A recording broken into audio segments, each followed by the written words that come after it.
అందరికీ నమస్తే అండి. నెల్లూరు రూరల్ ఎమ్మెల్యే కోటంరెడ్డి శ్రీధర్ రెడ్డి గారు ఒక కొత్త ప్రయత్నాన్ని, మంచి ప్రయత్నాన్ని స్టార్ట్ చేశారు. ఖచ్చితంగా అప్రిషియేట్ చేయాల్సిన అంశం. ఎమ్మెల్యేలు తప్పు చేస్తే తప్పు, అవినీతి చేస్తే అవినీతి, మంచి చేస్తే మంచి, ఏదైతే అదే. సో రూరల్ నియోజకవర్గానికి సంబంధించి ఈరోజు కోటంరెడ్డి శ్రీధర్ రెడ్డి గారు ఒకే రోజు 105 పనులకు శంకుస్థాపనలు చేయబోతున్నారు. దాదాపుగా 40 కోట్ల విలువ ఈ పనుల విలువ. దీనికి శంకుస్థాపనలు కూడా ఎవరినో పక్కనున్న మంత్రులనో, లేదంటే ఇంకా శాఖలకు సంబంధించిన మంత్రులనో, లేదంటే ఇంకెవరెవరినో పిలిచి హంగు ఆర్భాటాలు ఏమీ లేవు. చాలా సింపుల్గా కార్యకర్తలు, ప్రజలు ఏ డివిజన్లో అయితే, ఏ ప్రాంతంలో అయితే అభివృద్ధి పనులు శంకుస్థాపనలు చేస్తున్నారో అక్కడ స్థానిక ప్రజలు ఇన్వాల్వ్ అయ్యేలాగా ఒక యాక్షన్ ప్లాన్ రూపొందించారు. సో ఈరోజు 105 పనులు, 40 కోట్లు. అలాగే ఒక వారం రోజుల వ్యవధిలో 303 పనులంట. మొత్తం మీద ఈ వారం రోజుల్లో వ్యవధిలో నెల్లూరు రూరల్ నియోజకవర్గంలో 303 పనులు ప్రారంభిస్తారు. వీటిని 2 నెలల్లోగా పూర్తి చేయాలి అని వాళ్ళు టార్గెట్ పెట్టుకున్నారు. అంటే మే 20వ తేదీ నాటికి పూర్తి చేస్తాం. పూర్తి చేసి మళ్ళీ ప్రజల ద్వారానే దాన్ని ప్రారంభోత్సవాలుగా కూడా చేస్తాం. ఇప్పుడు ఫర్ ఎగ్జాంపుల్ ఈరోజు ఒక సిమెంట్ రోడ్డుకి శంకుస్థాపన చేశారనుకోండి, మళ్ళీ 2 నెలల తర్వాత మళ్ళీ దానికి సిమెంట్ రోడ్డుకి ప్రజల చేతనే ప్రారంభోత్సవం చేసేలాగా. సో ఇది ఒకటి. ఎమ్మెల్యేలు అభివృద్ధికి నిధులు తీసుకురావడం, సో దాన్ని ఎవరో కాంట్రాక్టర్గా అప్పచెప్పడం, సో దానికి హంగు ఆర్భాటంగా భారీ ఎత్తున నిర్వహించడం, ఇవన్నీ కూడా చూస్తుంటాం. కానీ ఇక్కడ ఈ నియోజకవర్గంలో ఇప్పుడు స్పెషల్ ఏంటంటే, ఈవెన్ పక్క నియోజకవర్గంలో ఉన్న మంత్రి గారు నారాయణ గారికి, నెల్లూరు శ్రీధర్ రెడ్డి గారికి సరిగ్గా లేవు, గ్యాప్స్ ఉన్నాయి, అదందరికీ తెలుసు. సో ఈవెన్ నారాయణ గారిని కూడా పిలవాల.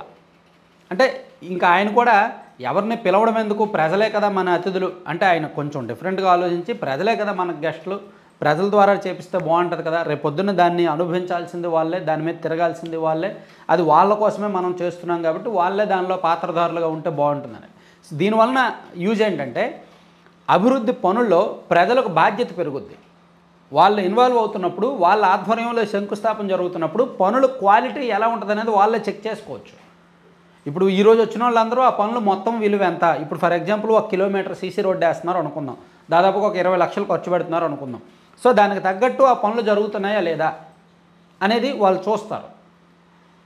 ఇలా అంటే ప్రజలకు బాధ్యత పెరుగుద్ది. ప్రజలు ఎప్పుడైతే ఇన్వాల్వ్ అవుతారో, వాళ్ళ పాత్ర ఎప్పుడైతే ప్రత్యక్షంగా ఉంటుందో అప్పుడు వాళ్ళ బాధ్యత తీసుకుంటారు. సో ఈరోజు అందుకే 105 పనులకు ప్రజల సమక్షంలో, ఒక 51 పనులకు ఎమ్మెల్యే గారే స్వయంగా అటెండ్ అవుతానన్నారు, 54 పనులకు తన సోదరుడు గిరిధర్ రెడ్డి గారు అటెండ్ అవుతానన్నారు. సో ఇటువంటి అప్రిషియేట్ చేయాల్సిన అంశాలే. ఇప్పుడు చాలామంది ఎమ్మెల్యేలు ఇతర చోట్ల ఏం చేస్తుంటారు, మంత్రులను తీసుకొచ్చి హంగు ఆర్భాటాలు చేసి భారీ ఎత్తున ఈవెన్ ఒక 25 లక్షల పని ఉన్నా సరే ఎంతో ఆర్భాటంగా చేస్తుంటారు. సో ఈరోజు ఒకే రోజు 40 కోట్ల విలువైన అభివృద్ధి పనులు. నిజానికి ఈ నియోజకవర్గంలో కొన్ని కాంట్రవర్సీస్ ఉన్నాయి, కొన్ని విభేదాలు ఉన్నాయి, వివాదాలు ఉన్నాయి, కొన్ని ఆరోపణలు ఉన్నాయి, పక్క నియోజకవర్గ మంత్రి గారితో కొన్ని గొడవలు ఉన్నాయి. అవన్నీ ఉన్నప్పటికీ ఆ వ్యవహారం అదే, అభివృద్ధి ఆ విషయంలో కాంప్రమైజ్ అవ్వలేదు అనేటట్టు శ్రీధర్ రెడ్డి గారు కాస్త భిన్నంగా వెళ్తున్నారన్నమాట. సో ఇప్పుడు నిజానికి శ్రీధర్ రెడ్డి గారు తెలుగుదేశం పార్టీలో పూర్తి స్థాయిలో కలుపుకుపోవడానికి కాస్త సమయం పట్టింది. ఆయన ఎన్నికలకు దాదాపుగా 16 నెలల ముందు వైఎస్ఆర్ కాంగ్రెస్ పార్టీని, జగన్మోహన్ రెడ్డి గారిని విభేదించి తెలుగుదేశం పార్టీతో కలిసి తిరగడం ప్రారంభించారు. ఎన్నికలకు కొన్ని నెలల ముందు తెలుగుదేశం పార్టీలో అఫీషియల్గా చేరి టీడీపీ అభ్యర్థిగా గెలిచారు. అంతకుముందు 2 సార్లు ఆయన వైసీపీ నుంచి గెలిచారు. సో వైసీపీ హయాంలో ఆయనకు అభివృద్ధి చేయడానికి ఒకసారేమో ఆయన ప్రతిపక్ష ఎమ్మెల్యేగా ఉన్నారు, మరోసారి అధికార పక్ష ఎమ్మెల్యేగా ఉన్నారు. ఆయన అధికార పక్ష ఎమ్మెల్యేగా ఉన్నప్పటికీ పెద్దగా వైసీపీ హయాంలో సంక్షేమ పథకాలే తప్ప అభివృద్ధి చేయడానికి పెద్దగా నిధులు వచ్చేవి కాదు. దాంతో ఆయన ఇచ్చిన అనేక హామీలు పెండింగ్లో ఉన్నాయి. సో అందుకే టైం కోసం చూశారు.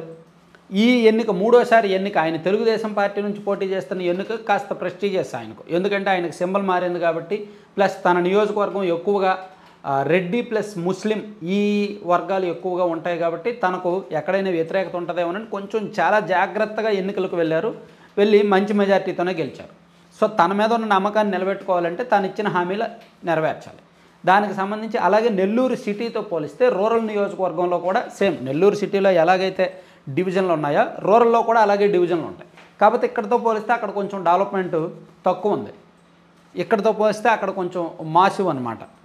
పబ్లిక్ ఆలోచనలు ఇవన్నీ కూడా కొంచెం వేరేగా ఉంటాయి. సో దీనికి పోటీగా తీసుకురావాలంటే అభివృద్ధి చేయాలి, ఖచ్చితంగా హామీలన్నీ నెరవేర్చాలి. అందుకు ఆయన ఒక టార్గెట్ పెట్టుకొని ఒక్కో ఫైనాన్షియల్ ఇయర్కి ఇన్ని కోట్లు, దానికి ఈ డివిజను ఇక్కడెక్కడ ఇలా చేయాలని ఒక యాక్షన్ ప్లాన్ ప్రకారం వెళ్తున్నారనమాట. సో ఇటువంటి ప్రయత్నాన్ని మనం ఖచ్చితంగా అప్రిషియేట్ చేయాల్సిందే. వీలైతే వేరే ఎమ్మెల్యేలు కూడా ప్రజలను భాగస్వాములు చేయండి. ఇప్పుడు చంద్రబాబు నాయుడు గారు కూడా P4 అని ఎందుకు చెప్తున్నారు? Public private partnership, public private people partnership. ఒకప్పుడు పబ్లిక్ ప్రైవేట్ పార్ట్నర్షిప్ ఉండేది, ఇప్పుడు పబ్లిక్ ప్రైవేట్ పీపుల్ కూడా కలిసి పార్ట్నర్షిప్. సో ఇక్కడ ఇదేమి P4లో భాగంగా ఏమి చేస్తున్నారని నేను చెప్పట్లేదు, కానీ ఇక్కడ ప్రజలకేమీ ఆర్థిక రూపంలో సంపాదన ఏమీ ఉండదు, కానీ బాధ్యత పెరుగుద్ది. ఇప్పుడు ఒక సీసీ రోడ్డు వేస్తున్నప్పుడు వాళ్ళు అక్కడ మొత్తం నాణ్యత పరిశీలన అంతా వాళ్ళు చేసుకోవచ్చు, బాధ్యత తీసుకోవచ్చు. ఏమైనా కంప్లైంట్లు ఉన్నా సరే ఎమ్మెల్యే గారికో లేదంటే ఉన్నతాధికారులకు ఎవరికైనా చేయొచ్చు. సో వీలైతే ప్రతి చోట ప్రజలను ఇన్వాల్వ్ చేయడం మంచిది.